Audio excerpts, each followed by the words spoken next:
கடவுளோட சக்தின்னு ஒண்ணு இருக்குல்ல, கடவுளுக்கே கட்டுக்குது. அது ஃபர்ஸ்ட் தெரியுங்களா? உண்மையிலேயே ஆத்மாக்களும் இருக்கு, தெய்வமும் இருக்கு. ஏன் இந்த விஷயத்த நான் சொல்றேன்னா, கடவுளால செய்யப்பட்ட விஷயங்கள் தான் எல்லாமே. இங்க இறந்தவங்க மேலோகத்துக்கு போறதுக்கு ரொம்ப வருஷ கணக்காகுமா? அப்ப நடுவுல அவங்களுக்கு பசிக்குமா, தாக எடுக்குமா? அப்ப யார் தருவா? இறந்து போனவங்களுக்கு கர்ப்பணத்துல இருக்கு. அப்ப பாத்தீங்கன்னா இந்த செய்வினை இதெல்லாம் இருக்குன்றீங்க. 100% இருக்குங்க. யாருங்க இல்லைன்னு சொன்னா? ரவி மோகன் அவர் அவருக்கு செய்வினை பண்றாங்க, அவங்க மாமியாரும் அவங்களோட வைஃபும். எனக்கு ரத்த வாந்தியா வருது அப்படின்றாங்க. ஏங்க, ரத்த வாந்தி வரதுக்கு எனக்கு 2-3 கேள்வி இருக்கு. ஓவரா குடிச்சிட்டு கூட ரத்த வாந்தி எடுக்கலாம். தனக்கு ஒரு செய்வனை செஞ்சிருக்காங்கன்னா சில பிரச்சனை அறிகுறிலாம் நம்மளுக்கு வரும். நம்ம உடல் ரீதியா பிரச்சனை வரும். ஃபர்ஸ்ட் வரதே உடல் ரீதி. இந்த மாதிரி செய்வன்ல நிறைய விஷயங்கள் இருக்கு. அதுல ரத்தம் எடுக்க வைக்கிறதும் பண்ண வைக்கலாம், தனக்கு அட்டாக் வர வைக்கிற மாதிரியும் பண்ண வைக்கலாம், அண்ணா அறியாமே சூசைட் பண்றதையும் பண்ண வைக்கலாம். நல்லாதான்ப்பா இருந்தாங்க, எதுவுமே பண்ணல, திடீர்னு குத்துக்க மாட்டேங்கிறான்ப்பா. காரணம் என்ன?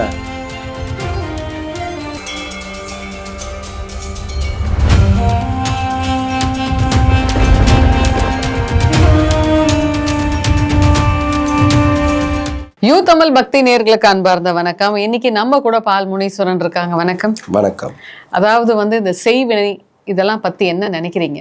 என்னடா இந்த கேள்வி என்கிட்டயே கேக்குறீங்களே, என் தொழிலே அதுதான் அப்படின்னு நீங்க சொல்லலாம். எத்தனை பேருக்கு வச்சிருக்கீங்கன்னு நான் சொல்லல. அதாவது பாத்தீங்கன்னா, செய்வினை நம்ம செய்யற வினை தான் நம்மளே தாக்கும். நம்ம செய்வினையை எடுக்கிறவங்க தான். நம்ம யாரையும் ஒருத்தரை செஞ்சு அதுல நம்ம சந்தோஷப்படுத்த குளிர் காய மாட்டோம். ஏன்னா இவர் வைக்கிறவர் இல்ல, இவர் எடுக்கிறவர். ஏன்னா அதான் உண்மை. ஏன்னா நம்ம வச்சு எத்தனை நாளைக்கு நிம்மதியா வாழ போறோம்? ஏன்னா அவன் கொடுப்பான் ஒரு 50,000 1 லட்சம் கூட கொடுக்குறான்னு வைங்களேன். எத்தனை நாளைக்கு அதை வச்சு நான் நல்லா இருப்பேன், என்னை சுற்றி இருக்கவங்க நல்லா இருப்பாங்க. ஆனால் எனக்கு ரொம்ப நாளாக இந்த ஒரு விஷயத்தில் எப்படின்னா, நிறைய வீடியோஸ் எடுத்திருக்கேன், நிறைய பேரை பார்த்துருக்கேன். இருந்தாலும் ஒரு முழு மனசாக அதை ஏற்றுக்கிறதுக்கு மனம் இல்லை. அப்போது உங்களை மாதிரி ஆட்கள் நீங்கள் செய்வினை எடுக்கிறேன்றீங்க. சரி, ஓகே. அப்போ வைக்கிற ட்ரூப் எங்கன்னு யாருக்குமே தெரியல. எல்லாரும் என்ன சொல்கிறாங்க, நான் எடுப்பேன், வைக்க மாட்டேன் அப்படின்னு தான் சொல்கிறாங்க.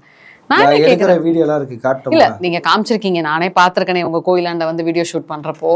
எனக்கு என்ன அப்படின்னு பாத்தீங்கன்னா, அப்ப கடவுளோட சக்தின்னு ஒண்ணு இருக்குல்ல, கடவுளுக்கே கட்டுக்குது. அது ஃபர்ஸ்ட் தெரியுங்களா? இது எப்படி இருக்குன்னா, அந்த சந்திரமுகில ரஜினி சார் கேட்பார், பேய் இருக்கா இல்லையா? அந்த மாதிரி உண்மையிலேயே ஆத்மாக்களும் இருக்கு, தெய்வமும் இருக்கு. ஏன் இந்த விஷயத்த நான் சொல்றேன்னா, கடவுளால செய்யப்பட்ட விஷயங்கள் தான் எல்லாமே. இப்போ என்ன சொல்கிறாங்க, சிற்பி தான் கடவுளையே செதுக்கணா. அப்போ அந்த கடவுளை யார் செதுக்குனா? அந்த மனிதனை யார் செதுக்குனா? இன்றைக்கி ஒரு மனிதன் ஒரு விஷயத்தை கண்டுபிடிக்கிறான். இந்த டேபிளாக இருக்கட்டும், இந்த சேராக இருக்கட்டும், இந்த மைக்காக இருக்கட்டும், இந்த உடையாக இருக்கட்டும், கடவுள் ஒருத்தருக்கு ஒரு திறமை கொடுத்துருக்கான். அந்த திறமையில தான். சரிங்களா? இது ஆதி காலத்துலேருந்தே சொல்லுவாங்களே, கிபின்ட்டு, அந்த காலத்துலேருந்தே எல்லாமே புனஸ்காரம், யாகம், இது எல்லாமே அப்பத்துலேருந்தே கடைப்பிடிச்சிட்டு வரக்கூடிய ஒரு விஷயந்தான். புதுசாக ஒரு விஷயத்தை யாருமே திணிக்கலை. இதுக்கு முன்னாடி பார்த்தீங்கன்னா, ஃபோனுன்றது எல்லாருக்கிட்டே கிடையாது. இப்போ தான் ஃபோனு ஏகப்பட்டது எல்லாருக்கிட்டே. அப்போல்லாம் பார்த்தீங்கன்னா ஒரு கடையில் தான் ஃபோன் இருக்கும் எல்லாம். ஏன்னா இப்போ அந்தளவுக்கு எல்லாமே டெவலப்மெண்ட் ஆகுது. ஏன் இந்த விஷயத்த சொல்கிறேன்னா, அந்த மாதிரி தான் ஒரு விஷயங்களும் கடவுள் எல்லாருக்கும் ஒரு திறமை கொடுத்து வச்சுருக்கார். அதில் இந்த செய்வனன்றது திறமை கிடையாது. நல்லது செய்கிறேன்னா கெட்டதும் இருக்குது. இனி நான் தான் நல்லது செஞ்சாலும் மேல் லோகத்தில் கருட புராணம் ஒன்று இருக்குது. அந்த கருட புராணத்தில் என்னென்ன நிறைய விஷயங்கள் இருக்குது. நீங்கள் படித்து பார்த்தீங்கன்னா, ஒன்றும் இல்லை, மனுஷனாக ஏன்டா பிறந்தோம் அப்படின்ற ஒரு பயமே நம்மளுக்கு வந்துடும். யாருக்குமே பாவம் செய்ய தோணாது. ஒரு தாய்க்கு நீ சாப்பாடு வாங்கி தரல, ஏமாத்தினா கூட அது கூட கருட புராணத்தில் இருக்குது. புரியுதுங்களா? நம்ம செத்துட்டு அந்த கிலோமீட்டர் ட்ராவலே ரொம்ப நாள் போகுமா. இப்போ நீங்கள் ஒரு ட்ராவல் பண்ணுறீங்க, இப்போ தேவையான உணவு நீங்கள் எடுத்துப்பீங்கள்ல. எத்தனை நாள் இப்போ ஒரு 3 நாள் போகிறீங்கன்னா அந்த 3 நாள் உணவு எடுப்பீங்கள்ல. போகும்போது வாங்கிட்டு சாப்பிட்டு எடுத்துகிட்டு போவீங்கள. ஆனால் இங்கேருந்து இறந்தவங்க மேலோகத்துக்கு போகிறதுக்கு ரொம்ப வருஷ கணக்காகுமா. அப்போ நடுவில் அவங்களுக்கு பசிக்குமா, தாக எடுக்குமா? அப்போ யார் தருவா? இறந்து போனவங்களுக்கு.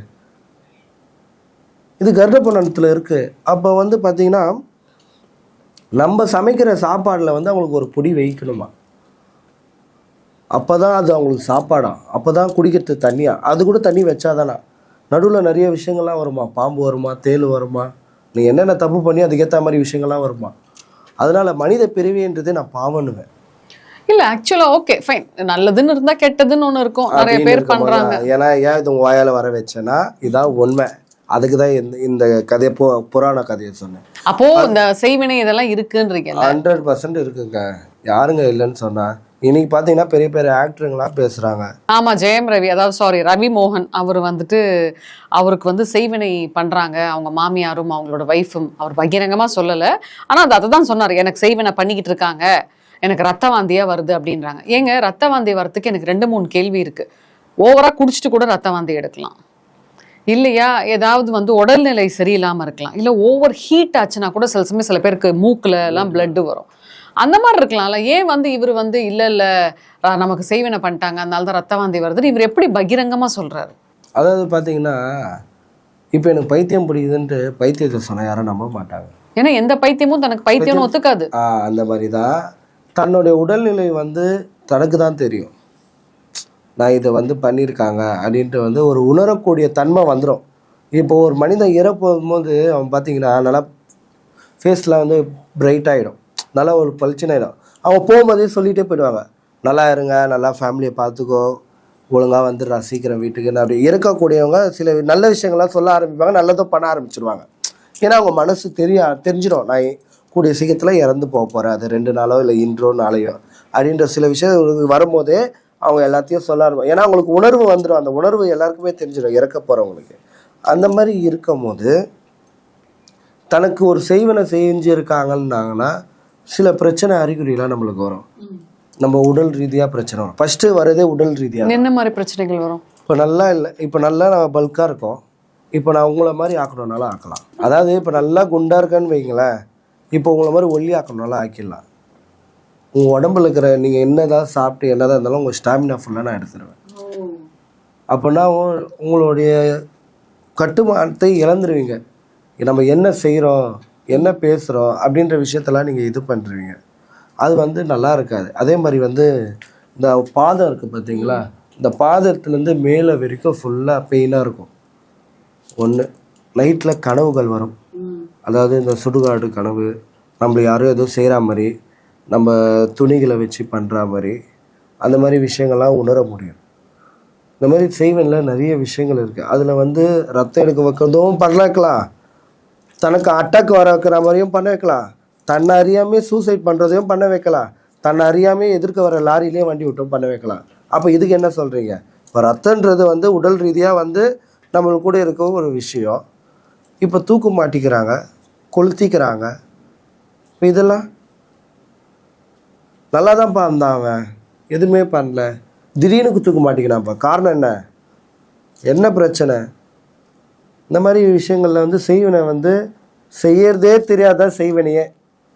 அது வேலை செய்ய, ஆமாம் வேலை செய்ய தெரியாமல் இல்லை, அவன் எப்படி சாவறான் அதுதான் விஷயமே. இன்றைக்கி வந்து பார்த்தீங்கன்னா கல்லூரி படிக்கிற மாணவிக்கு கூட வராங்க நம்மக்கிட்ட. என்ன விஷயம்னு பார்த்தீங்கன்னா, இந்த மாதிரி எனக்கு பிரச்சனை, லவ் பண்ணுற பையன் நானும் அவனும் ஒன்றா இருந்துட்டோம், உடல் ரீதியாக எதனா மருந்து இருந்தால் தாங்கன்னு சொல்லிவிட்டு அப்படியும் வராங்க. ஏன்னா இப்போ கூட காலகட்டம் ரொம்ப கெட்டு போயிடுச்சு.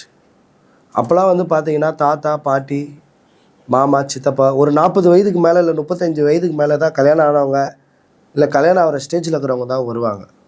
அப்போல்லாம் பசங்க யாரும் நம்ப மாட்டாங்க, வரமாட்டாங்க. போ அப்படின்ட்டு ஒரு என்டர்டைன்மெண்ட், ஒரு திருவிழானாலும் சரி, ஒரு கோயில் ஃபங்க்ஷன்னாலும் சரி, அப்படின்னும் போது ஒரு என்டர்டைன்மெண்ட் தான் பசங்களும் பெண்களும் வருவாங்க. ஒரு பக்தியாக வரமாட்டாங்க, டான்ஸ் ஆடலாம் அமக்கலை பண்ணலாம் அப்படின்னு. இப்போ வந்து பக்தியாக வராங்க. பக்தி எதனால் வருது? பயத்தினால வராங்க. பயம் எது வருது? நீ தப்பு பண்ணிட்ட, அதனால் எங்ககிட்ட வர, நீ மாட்டிக்கின. அதனால் சில பேர் ரொம்ப வாழ்க்கையும் தவற விடுறாங்க. 100% இப்போ நீங்கள் யார் சொன்னீங்க? ரவிமோகனுக்கு செய்வனை இருக்குது. இப்போது நான் ஒன்று கேட்குறேன், அவங்க ஒய்ஃப் வந்து இவருக்கு பண்ணதாவே இருக்கட்டுமே, நான் என்ன கேட்குறேன்னா இவர் வந்து ஏன் வந்து ஒய்ஃபை விட்டுட்டு இன்னொரு பெண்ணோட இருக்காரு? அது தவறு தானே? கண்டிப்பாக. அதாவது பார்த்தீங்கன்னா நம்ம இப்படி ஒன்று சொன்னோன்னா இப்படி ஒன்று இன்னொரு விஷயத்தையும் சொல்லுவாங்க, யார் யாரை வேணால் வச்சுக்கலாம், இதில் என்ன பார்க்குது, என்கிட்ட இருக்குது, எனக்கு திறமை இருக்குது, பணம் இருக்குதுன்னுவாங்க. உனக்கு வைக்க வேண்டிய அதாவது நீ இந்த தவறை செய்வதான் உன் மனைவியாகப்பட்டுள்ள இந்த விஷயத்தை செய்ய ஆரம்பித்தா. யாருக்கு தாங்க ஆசை விட்டது? அதான் சொல்லுவாங்களே, ஆசை 60 நாள், மோகம் 30 நாள், ஆசை 60 நாள். அப்படின்னும் போது எல்லாருக்கும் ஒரு ஆசை ஈர்ப்பு இருக்கும்ல, தான் பிள்ளைகளை பார்க்கணும்ல, அதுக்கான வருமானம் வேணும்ல. உங்களுடைய பேரை வச்சுன்னு மட்டும் என்னோட வாழ்க்கையை ஓட்ட முடியாது சரிங்களா. அவருக்கு நிம்மதியான தூக்கம் இருக்காது, எடுத்த விஷயத்துக்கெல்லாம் கோவப்படுவார், என்ன பேசணுன்ட்டு தெரியாது ஜெயரவி சாருக்கு. ஆமா, அவர் ஒரு மாதிரி கத்திட்டு தான் இருக்காரு, ஃப்ரஸ்ட்ரேஷனா இருக்கிற மாதிரி தான் இருக்கு சரிங்களா. அதான் சொல்லுவாங்க பார்த்தீங்களா, நின்னா குத்தம் உக்காஞ்சா குத்தம். அவருக்கு இப்போ சில பிரச்சனைகள்லாம் இருக்குது, வந்தாருன்னா கண்டிப்பாக நம்மளால முடிஞ்ச விஷயங்கள் நம்ம பண்ணலாம். இப்போ அவருக்கு வந்து செய்வினை வச்சதுனால தான் ஒருவேளை கெனிஷாவும் விட்டுட்டு போயிட்டாங்களா? கெனிஷான்றவங்க அவங்களோட பழகிட்டு இருந்தா அந்த கேர்ள் ஃப்ரெண்டுன்னு சொல்றாங்க. அதாவது பார்த்தீங்கன்னா செய்வினை வந்து வைக்கிறது நீ நல்லா இருக்கக்கூடாது தான், உனக்கு வச்சானா உன் குடும்பத்துக்கு வச்சானே, உங்கள் நேரம் நல்லா இருக்கவே வந்து உங்களுக்கு எஃபெக்ட் காட்டாது, ஆனால் உங்கள் சுற்றிக்கிறவங்க பேக்ரவுண்டு காட்டும். அதாவது உங்கள் குடும்பத்துக்கு காட்டும், உங்கள் தாத்தா பாட்டி கூட பிறந்தவங்க அவங்களுக்கு காட்டும். அந்த மாதிரி விஷயங்கள்லாம் இருக்கும்போது தான் அப்படின்னா வந்து உன்னை விட்டு எல்லாமே போக போக நீ நிம்மதி இல்லாமல் ஏதோ ஒன்று போய் சூசைடே பண்ணிக்கினாலும் ஒன்றையும் பண்ண முடியாது. நீயே தானே பண்ணிக்கிற, ஆனால் பண்ண வச்சுட்டாரு செய்வினை.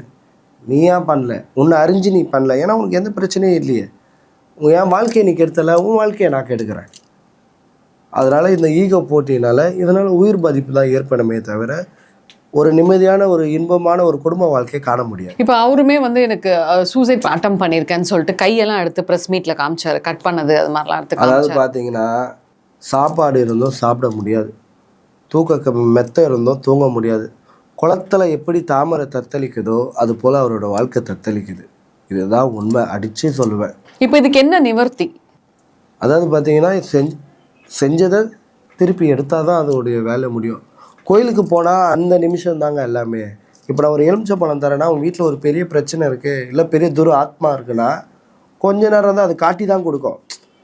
அதுக்கான தீர்வு இப்போ வந்தால் தான் நான் சொல்ல முடியும். இப்போ அதே மாதிரி வந்து எனக்கு உடம்பு சரியில்லை, நான் போய்ட்டு சாமி என்னை காப்பாற்றுப்பா, ஊசி போடனா சாமி போடுமா, அதுதான் ஹாஸ்பிட்டல்னு இருக்குது. அங்கே போனால் எங்கே தீர்வு உங்களுக்கு சொல்யூஷன் எங்ககிட்ட தான் இல்லை. உங்களுக்கு எந்த இடம் தெரியும், உங்களுக்கு எந்த இடம் பிடிக்கும், அந்த இடத்துக்கு நீங்கள் போங்க. ஸோ இப்போ செய்வினை வச்சுருக்காங்க அப்படின்னா கண்டிப்பாக அந்த செய்வினையை எடுக்கிறதுக்கு என்னென்ன பண்ணுவீங்க? பண்ணுறது கேட்குறீங்களா எடுக்கிறது கேட்குறீங்க? எடுக்கிறது. இப்போ இவருக்கு இருக்குன்னு சொல்கிறீங்களா, இந்த மாதிரி சில செலிபிரிட்டிஸ்க்கெல்லாம் வச்சிடுறாங்க பார்ட்னர்ஸ் எல்லாம். இப்போ இவருமே வந்து அவருக்கு இருக்குன்னு சொல்கிறாரு. ஸோ இப்போ இவருக்கு இருக்குன்னா இவர் இது எடுக்கிறதுக்கு இவருக்கு என்னென்ன பண்ணணும்? இவர் வந்து பார்த்தீங்கன்னா இவர் பூஜையில் வர வச்சுட்டு சாப்பிடக்கூடாது, சாப்பிடாமல் வெறும் வயிற்றுல வந்துட்டு குளிக்கக்கூடாது. வந்துட்டு நாங்கள் சில பூஜை சக்கரம் போட்டு பொம்மை உருவம் வரைஞ்சி அவரோட ஹேர்லாம் கொஞ்சம் எடுத்துப்போம், தலைமுடியிலேருந்து ஹேர் எடுத்து கொடுத்து, அதான் நன்றது பெரிய விஷயம் இல்லை, அந்த கோழி தான் நரபலி கொடுத்து சில சாங்கியங்கள்லாம் செஞ்சு 3 நாள் அப்புறம் அவருக்கு கொடுக்க வேண்டிய தகுடு தாயத்து இனி யார் என்ன செஞ்சாலும் அதை கொடுத்தணும். அதே மாதிரி நம்ம வந்து இதை செஞ்சோன்ட்டு வெளில சொல்லக்கூடாது, நான் பண்ணிட்டேன் அப்படின்னு சொல்லக்கூடாது. அவரே வந்து சில ரிலீஃப் ஆவார், அது அவருக்கே சில மாற்றங்கள் தெரியும். சூப்பர். ஸோ கண்டிப்பாக வந்துட்டு இது வந்து ரொம்ப கஷ்டமான ஒரு விஷயமா தான் இருக்குது இந்த செய்தி. அவர் எடுத்து செஞ்சுக்கிட்டே பார்த்தீங்கன்னா அவர் துணி தான், அவர் தொழிலை வச்சு தான் செஞ்சுருக்காங்க, அவருடைய ஆடையை வச்சு செஞ்சவே தான் இவ்வளோ இதுவாக இருக்காரு. ஸோ எடுத்துகிட்டு அதெல்லாம் கிளியர் ஆகிடும்ல? தாராளமாக பண்ணி தரலாம். ஸோ அப்போ பெண்கள் வந்து தன்னோட லைஃபுக்காக எந்த லெவல் வேணால் இறங்குறாங்கன்னு சொல்ல வரீங்க? அதுதான் உண்மைங்க. இப்போ வந்து பார்த்தீங்கன்னா யாருமே எதிர்க்க சண்டை போட மாட்டாங்க. சண்டை போட்டால் அதனால என்ன பண்ணாங்க, சிம்பிளாக போயிடுறாங்க. ஸ்டேஷன் போத்தால, கோர்ட்டு போத்தால, ஜெயிலுக்கு போத்தால, அழகாக கோயிலுக்கு போ, மந்திரம் பண்ணு, இவனை சாவடி, முடிஞ்சு போச்சு. அவனை நடுத்தரு நாராயணா நிற்கவை, அவங்க எவ்வளோ டாப்பில் இருந்தால் அவனுக்கு கெட்ட பேரை வரவை, இந்த மாதிரி தான் வராங்க. இந்த மாதிரி செய்வினை பண்ணியிருந்தா அவங்களுக்கு அவமானம் நிறைய வருமோ? புரியல. இப்போ ஒருத்தவங்களுக்கு செய்வினை இருக்குன்னு வைங்களா, அவங்க நிறைய அவமானப்படுவாங்களா? இருக்கிறதோட இழிவா ஆகிடுவீங்க. ஐயோ, அதாவது எப்படி சொல்றது, நீங்க வந்து 10 பேருக்கு தானம் செஞ்சிருப்பீங்க, கொடுத்துருப்பீங்க, வாரி வெள்ளலாம் இருந்திருப்பீங்க.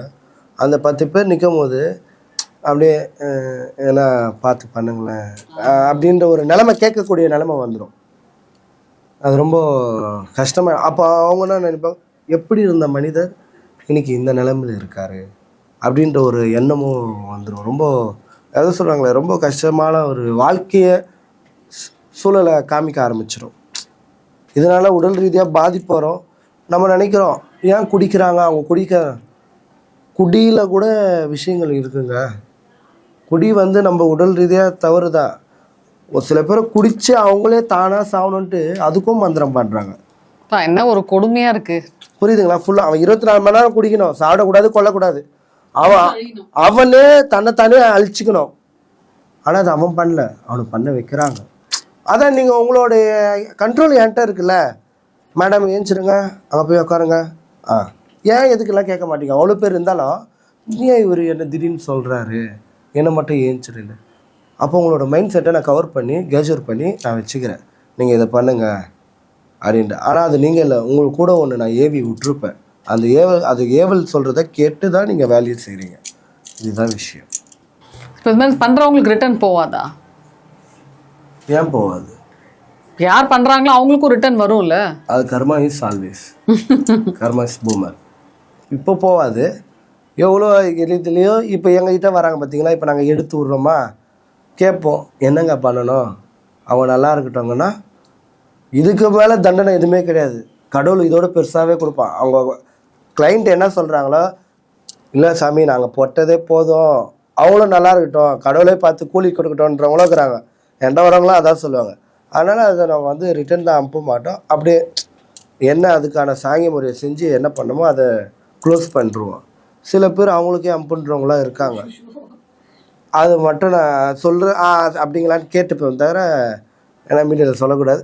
சரிங்க அப்படின்ட்டு பண்ணிட்டு வந்துடுவோம். ஸோ நிறைய விஷயங்கள் இந்த செய்வனையை பற்றி சொன்னீங்க, திகில் ஊட்டுற மாதிரி. ஸோ கேட்கவே ரொம்ப கஷ்டமாக இருக்குது. எனவே ஸோ கண்டிப்பாக வந்து மக்களே இந்த நேர்காணலை பார்த்துட்டு தயவு செஞ்சு யாருக்குமே இந்த மாதிரி ஒரு விஷயத்த பண்ணாதீங்க. பிடிக்கலாம் ஒதுங்கிடுங்க. அவங்களுக்கு உங்களோட தேவை இருந்தால் கண்டிப்பாக உங்களை தேடி வருவாங்க. ஸோ இந்த செய்வனையை பற்றி ரொம்ப தெளிவாக சொன்னீங்க. நன்றி. நன்றி.